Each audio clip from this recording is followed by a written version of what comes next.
Hello friends, மோச்சூர் laddu கடலப்பருப்பு வச்சு எப்படி பண்ணலான்னு வாங்க பார்க்கலாம். அதுக்கு நான் 1 கப் கடலப்பருப்பை 1 மணி நேரம் ஊற வச்சுருக்கேன். அதை ஒரு மிக்ஸி ஜாருக்கு மாற்றி கொஞ்சம் கொஞ்சமாக தண்ணி சேர்த்து இந்த மாதிரி அரைச்சி எடுத்துக்கிறேன். அரைச்சதை பகோடா போடுற மாதிரி எண்ணெயில் பொரிச்சு எடுத்துக்கலாம். இது ஃபுல்லாக வேகணும்னு கிடையாது. பாதி வெந்ததும் ஒரு பிளேட்டுக்கு மாற்றிட்டு ஆற விட்டு மிக்ஸி ஜாரில் போட்டு இந்த மாதிரி கொரப்பாக அரைச்சி எடுத்துக்க வேண்டியதான். பாகு ரெடி பண்ணுறதுக்கு நம்ம எடுத்துக்கிட்ட அளவுக்கு 1 கப் சர்க்கரைக்கு 1 கப் தண்ணி சேர்த்துக்கலாம்.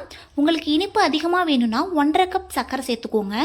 இது ஒரு கம்பிப்பதம் வந்ததும் உங்ககிட்ட என்ன ஃபுட் கலர் இருக்கோ அதை ஆட் பண்ணி மிக்சியில் அரைச்சதையும் இது கூட சேர்த்து 1 டேபிள் ஸ்பூன் ஏலக்காய் தூள் சேர்த்து நல்லா மிக்ஸ் பண்ணிக்கலாம். நெய்யில் வறுத்த முந்திரி திராட்சை இது கூட சேர்த்து உங்கள் கையில் சூடு தாங்குற அளவுக்கு இருக்கிறப்போவே சின்ன சின்ன குட்டி உருண்டைகளாக பிடிச்சி எடுத்தால் லட்டு ரெடி. கண்டிப்பாக ட்ரை பண்ணி பாருங்கள். அதுக்கு முன்னாடி நம்ம சேனலை சப்ஸ்கிரைப் பண்ணுங்கள், லைக் பண்ணுங்கள், ஷேர் பண்ணுங்கள். தேங்க்யூ.